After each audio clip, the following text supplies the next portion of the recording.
Dalami kasus ledakan bom rakitan di MAN 3 Padang, Polda Sumatera Barat telah memeriksa 7 orang saksi. Polisi memastikan terduga pelaku tidak berkaitan dengan jaringan terorisme manapun.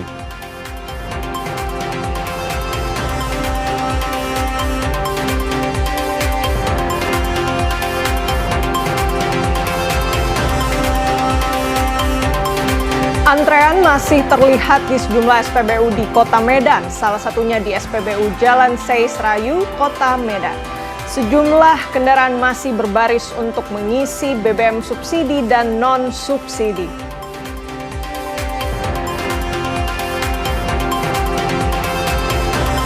Berakhirnya masa liburan sekolah dibarengi dengan naiknya harga daging ayam di Surabaya, Jawa Timur. Kenaikan ini dikeluhkan pedagang maupun pembeli.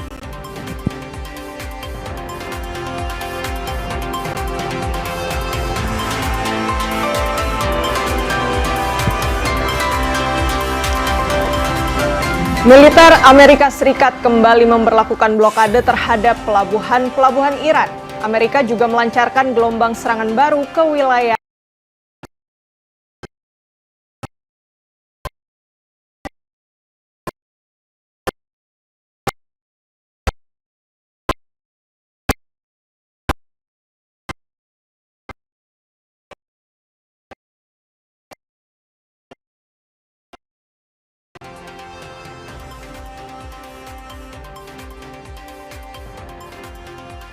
Halo, selamat siang saudara, salam sehat selalu, salam jumpa kembali di Kompas Siang.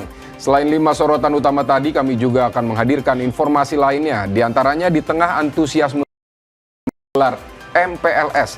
Ternyata ada sejumlah sekolah yang justru sama sekali tidak mendapatkan siswa baru, bahkan ada sekolah yang terpaksa ditutup. Selain itu kami juga akan ajak Anda ngopi di tepi pantai dengan suasana ala Hawaii di Kabupaten Bone Bolango dalam segmen Cerita Nusantara. Bersama saya Renata Panggalo.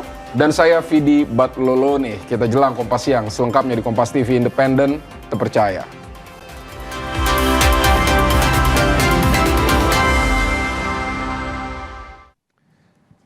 Kami awali Kompas Siang dengan informasi 2 wisatawan asal Tiongkok tewas tenggelam saat snorkeling di perairan Pulau Kelor, Labuan Bajo, Manggarai Barat, Nusa Tenggara Timur.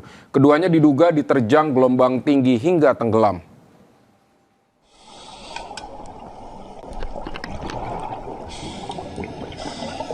Sekitar 45 menit setelah dihantam gelombang, salah satu korban ditemukan dalam kondisi tidak sadarkan diri. Tim SAR gabungan sempat memberikan resusitasi jantung paru, namun korban dinyatakan meninggal dunia setelah tiba di RSUD Komodo.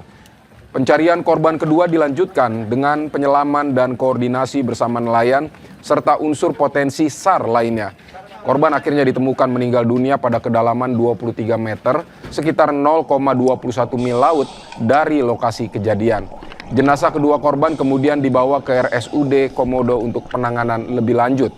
Polisi dan tim SAR mendalami rangkaian kejadian serta faktor yang menyebabkan insiden. Tim kembali melaksanakan pencarian, kemudian pada pukul 16.44 terima informasi bahwa satu korban kembali diketemukan dalam kondisi meninggal pada kedalaman 23 meter. Informasi dari rumah sakit bahwa satu korban yang awalnya ditemukan dalam keadaan selamat diinformasikan bahwa kondisi korban sudah meninggal. Jadi total korban diketemukan sebanyak 2 orang dalam kondisi meninggal.